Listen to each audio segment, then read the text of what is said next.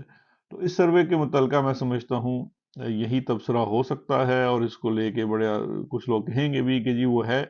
اصل بات یہ ہے کہ اگر آرمی اور دیگر ادارے یہ سمجھتے ہیں کہ یہ سروے درست ہے اور سب اچھا ہے، تو بہت اچھی بات ہے، آپ لگے رہیے۔ اور اگر آپ صحیح معنوں میں جاننا چاہتے ہیں تو آپ کے اپنے اداروں نے بھی کچھ سرویز کروائے ہوئے ہیں، ان سرویز پہ غور کر لیجئے کہ اس وقت عوام کیا سوچتی ہے، اور عوام جو سوچتی ہوتی ہے اور جو اصل سوچتی ہوتی ہے، اس کی پلس آپ کے اداروں کے پاس ہوتی ہے، تو لہٰذا اس پہ توجہ کریں اور چیزوں کی بہتری کی طرف کام کریں۔ دوسری آج کی بڑی خبر جو تھی اور جو بڑی آج کی ایونٹ تھا، وہ سپریم کورٹ آف پاکستان میں فیض آباد دھرنے ریویو کیس کی آج تاریخ لگی ہوئی تھی، اور انٹرسٹنگلی بٹ ناٹ سرپرائزنگلی آج اس تاریخ کے اندر کیا ہوا کہ جو تمام پارٹیز جنہوں نے ریویو فائل کیا ہوا تھا، انہوں نے وہ ریویو اپنا واپس لے لیا، اور اس طرح سے ماسوائے شیخ رشید صاحب کے، جو کہ وہ بھی ایک انٹرسٹنگ اینگل ہے کہ ایک طرف تو بڑے اچھے جو ہیں مکالمات ہوئے عدالت کے اندر، پی ٹی آئی کے وکیل بھی تھے، شعیب شہین صاحب بھی تھے، علی ظفر صاحب بھی تھے، بڑے پیار محبت سے باتیں ہوئی چیف جسٹس صاحب سے ان کی، اور باقی وکلا بھی تھے، اٹارنی جنرل بھی تھے۔ اٹارنی جنرل صاحب نے عدالت کو یہ بتایا کہ وہ حکومتی جو ادارے ہیں، جس میں آئی ایس آئی بھی شامل ہے، فوج بھی شامل ہے، وہ اپنا ریویو واپس لیتے ہیں، بلکہ نہ صرف ریویو واپس لیتے ہیں، وہ امپلیمنٹیشن بھی شروع کر رہے ہیں، اور آرمی کے اندر شاید کوئی انکوائری ہو رہی ہے اس معاملے کو لے کر، تو اس کے لیے آئی تھنک 27 یا 28 اکتوبر کی ڈیٹ دی گئی ہے، 1 نومبر کو یہ کیس آگے فکس ہوا ہے۔ اس سے پہلے انہیں کہا گیا ہے کہ وہ رپورٹ جو ہے امپلیمنٹیشن سے متعلقہ وہ عدالت میں جمع کروائیں گے۔ تو یہ ایک بڑی انٹرسٹنگ ہے، اس پہ بات کرتے ہیں، لیکن جو سب سے میرے لیے جو حیران کن چیز تھی، but I am not surprised, وہ یہی تھا کہ وہ جو یہ کہتے ہیں نا کہ عدالت نے ایک تو جو بڑی ایک آبویس چیز سے اس سے کنی کترایا کہ شیخ رشید صاحب جو پٹیشنر ہیں، اس میں ریویو انہوں نے فائل کیا ہوا تھا، وہ غائب ہیں، گمشدہ ہیں۔ یہ سوال عدالت کے سامنے موجود تھا، جہاں پہ باقی لوگوں کی بات سن لی گئی، تو شیخ صاحب کی جو گمشدگی ہے اس سے متعلق عدالت نے نہ ہی کوئی نوٹس لیا، نہ کوئی بات کی، تو یہ ایک بہت بڑا سوالیہ نشان اٹھاتا ہے۔ دیکھیے، کوئی آپ کا حامی ہے یا آپ کا مخالف ہے، آپ جس کرسی پہ بیٹھے ہوئے ہیں اس کرسی کے اوپر تو خیر یہ سوال کرنا بنتا ہے، نہیں کیا آپ کی اپنی مرضی ہے، لیکن اس کے ساتھ ساتھ جو آپ امپلیمنٹیشن پہ آ جاتے ہیں، آپ کو یاد ہوگا اپنے پچھلے وی لاگ کے اندر بھی میں یہ بات کر چکا ہوں کہ دیکھیے جو فیض آباد دھرنا ہے، اس کا فیصلہ بنیادی طور پر، اس کا جو کیس تھا، اس کا بنیادی طور پر جو فیصلہ تھا، اگر اس کو سبسٹانشلی دیکھا جائے تو میں اس فیصلے کو سپورٹ فلی کرتا ہوں، اور وہ فیصلہ یہ تھا کہ سیاست کے اندر فوج کا کردار، اور سیاست کے اندر جو مختلف طریقوں سے سیاسی حکومتوں کو انڈرمائن کیا جاتا ہے وہ فوج کے کردار سے، وہ نہیں ہونا چاہیے، اور چیف آف آرمی اسٹاف کو جو بھی فوجی افسران اس اپنی کانسٹیٹیوشنل ڈیوٹی سے ہٹتے ہیں ان کے خلاف کارروائی کرنی چاہیے۔ یہ ہے سبسٹانشل فیصلہ۔ اب یہ جو اٹارنی جنرل صاحب نے عدالت میں کہا ہے کہ وہ اس معاملے کی انکوائری کر رہے ہیں، تو اس میں دو سوال پیدا ہوتے ہیں۔ پہلا سوال تو یہ ہے کہ کیا وہ انکوائری صرف 2017 کے دھرنے کو لے کے کی جائے گی، یا اس کے بعد بھی ٹی ایل پی نے مختلف دھرنے دیے جو 2000 شاید 21 تک یا 20 تک ہوئے، کیا ان کے اندر بھی دیکھا جائے گا کہ کوئی سیاسی معاملات میں مداخلت تھی یا نہیں تھی، یا پھر اس فوجی ادارے کا جو کریکٹر ہے وہ آن ہول دیکھا جائے گا کہ ان کی سیاست میں مداخلت ہے کہ نہیں ہے، کیونکہ سیاست میں مداخلت تو آج تک ہے۔ تو کیا پھر یہ جو ڈسپلن پروسیڈنگ ہیں، یہ ڈسپلن پروسیڈنگ جو ہیں وہ صرف اس واقعے تک محدود ہوں گی، یا ایک اوور آل چیز دیکھی جائے گی؟ اور میں یہ سمجھتا ہوں کہ یہ بہتر ہوگا کہ وہ جو رپورٹ آتی ہے امپلیمنٹیشن کی، اس کو پبلک کیا جائے تاکہ اس کے اوپر بہتر بات ہو سکے اور انصاف ہوتا ہوا نظر آئے۔ یہ نہ ہو کہ کسی ایک ہی چیز یا ایک ہی پارٹی کے لیے انصاف ہو، انصاف وہ ہوتا ہے جو سب کے لیے ہو۔ دوسری جو امپورٹنٹ چیز ہے اس معاملے کو لے کر، وہ یہ ہے کہ 2017 کے بھی اگر آپ معاملے کو دیکھیں تو اس کے دو تین کردار بڑے امپورٹنٹ ہوں گے، کیونکہ دیکھیے جو فوج کی سیاست کے اندر مداخلت اور سیاسی جماعتوں کے ساتھ مل کر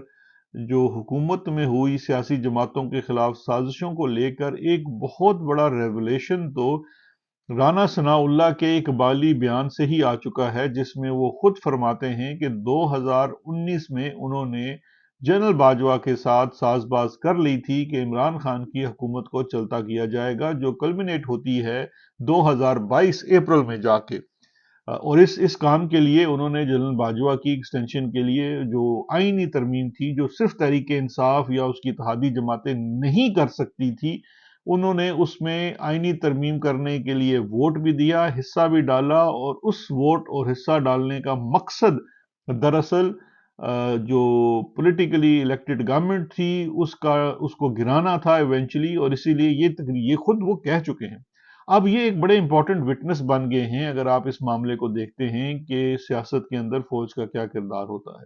تو سوال یہ پیدا ہوتا ہے کہ کیا عدالت پھر اس میں جب 1 نومبر کو بیٹھتی ہے تو کیا رانا ثناء اللہ صاحب کو بلایا جائے گا اور ان سے سوال کیا جائے گا؟ دوسرے جو اہم کردار ہیں اس کے وہ احسن اقبال صاحب ہیں، کیونکہ آپ یاد کریے جو فیصلہ ہے جو وہ راضی نامہ ہوا تھا یا اٹھنے کا معاہدہ ہوا تھا ٹی ایل پی کے ساتھ، اس معاہدے کے اوپر حکومت کی جانب سے جن لوگوں کے دستخط ہیں وہ اس وقت کے وزیر داخلہ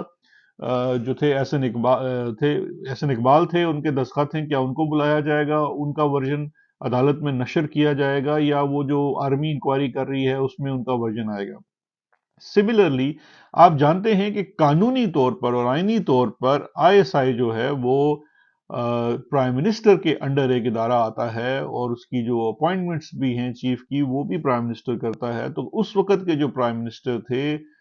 شاہد خاقان عباسی صاحب، وہ آلریڈی اس کے اوپر کچھ بیانات دے چکے ہیں، لہٰذا یہ بھی دیکھنا ہوگا کہ اس دھرنے کو اٹھانے کی ذمہ داری، کیونکہ جب اس وقت کے جو ڈی جی سی جنرل فیض تھے وہ کیسے اس معاہدے میں جا کے شامل ہوئے، اور اٹھانے کے لیے جو معاہدہ ہوا اس میں انہوں نے دستخط کیے، اور اس معاہدے کی آخری شق کے مطابق وہ جو معاہدہ ہے وہ بواسطت نہ صرف جنرل فیض بلکہ جنرل باجوہ جو آرمی چیف تھے ان کے طے ہوا۔ تو یہ جو چیزیں طے ہوئی، چونکہ چین آف کمانڈ بڑی ضروری ہوتی ہے، جنرل باجوہ جنرل فیض جو تھے وہ ڈی جی سی تھے، ان کے جو کمانڈنگ آفیسر تھے وہ ڈی جی آئی تھے اس وقت کی، جو کہ شاید آئی تھنک نوید مختار صاحب تھے اس وقت۔ تو کیا یہ جو جنرل فیض صاحب کی شمولیت تھی وہ اپنے ڈی جی آئی کے حکم کے اوپر تھی یا نہیں تھی؟ پھر جو جنرل باجوہ کا ذکر ہے اس معاہدے کے اندر، کیا جنرل باجوہ کو وہ معاہدہ کرانے کے لیے جو چیف ایگزیکٹو ہیں، جو پرائم منسٹر ہیں، انہوں نے کہا تھا یا نہیں کہا تھا؟ یہ تمام حقائق جاننے بڑے ضروری ہیں، کیونکہ دیکھیے اگر نہیں کہا تھا اور اس کے باوجود وہ ان کی اس پورے معاملے میں شمولیت تھی تو وہ پھر تو آ جاتی ہے کسی بات میں۔ لیکن اگر ان کو یہ بات جو انہوں نے کردار ادا کیا اس کے لیے جو چیف ایگزیکٹو تھا، جو پرائم منسٹر تھا، اس کی انسٹرکشنز تھی، تو پھر چین آف کمانڈ میں تو پھر پرائم منسٹر صاحب آ جاتے ہیں. تو یہ تمام چیزیں بڑی امپورٹنٹ ہیں، اور میں سمجھتا ہوں اور امید کرتا ہوں کہ وہ جو انکوائری رپورٹ پیش کی جائے گی، یا تو اس میں ان تمام چیزوں کا احاطہ کیا جائے گا، یا پھر جو عدالت ہے وہ از خود ان تمام لوگوں کو عدالت میں بھی بلا سکتی ہے. بہرکیف پبلک امپورٹنس کا کیس ہے، شاید اس کو پبلکلی نشر کیا جاتا ہے یا نہیں، ابھی تو آنے والے دنوں میں پتہ چلے گا. لیکن میں یہ سمجھتا ہوں کہ یہ وہ والا پنڈورا باکس ہے جو کھول تو دیا گیا ہے، اب پتہ نہیں اس کو بند کیسے کریں گے موجودہ حالات کے اندر. میں اس کے کھولے جانے کے اوپر تو کوئی مجھے اعتراض نہیں ہے، اچھی بات ہے ان چیزوں کا پبلکلی فیصلہ ہو، اور یہ جو رولز ہیں ہمارے جو کانسٹیٹیوشنل قیود ہیں اداروں کی اس کے اندر واپس جائیں تو بہت اچھی بات ہے، پاکستان کے لیے بہت اچھا ہوگا.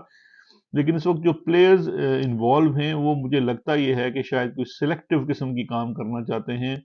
لیکن وہ والا چورن زیادہ بک نہیں سکے گا. جہاں جوڈیشری کی طرف سے کچھ ملی جلی چیزیں آ رہی ہیں، آج کا دن جو تھا وہ وہاں پہ امید کی کرن جسٹس بابر ستار اسلام آباد ہائی کورٹ میں نظر آتی ہیں. انہوں نے بڑا ایک فرم سٹینڈ لیا ہوا ہے کہ عدالت کے واضح حکم کے باوجود ڈی سی اسلام آباد کی جو وائلیشن تھی ان کے حکم کی، اور سب جانتے ہیں وہ کن کی ماں پہ انہوں نے وائلیشن کی، ان کی اس وقت جو ہے وہ جان نرخے میں آئی ہوئی ہے. اور جو عرفان میمن صاحب ہیں ڈی سی اسلام آباد، ان کی آج بھی کافی زیادہ سرزنش ہوئی. انہوں نے معافی نامہ بھی سبمٹ کیا جو کنٹیمپٹ آف کورٹ کا کیس ہے، لیکن عدالت نے معافی نامہ ماننے سے انکار کر دیا، اور اس کی وجہ یہ بتلائی کہ عرفان میمن صاحب جو ہیں وہ شاید کوئی کالز وغیرہ کروا رہے ہیں جسٹس بابر ستار کو، اور ان کو یہ بھی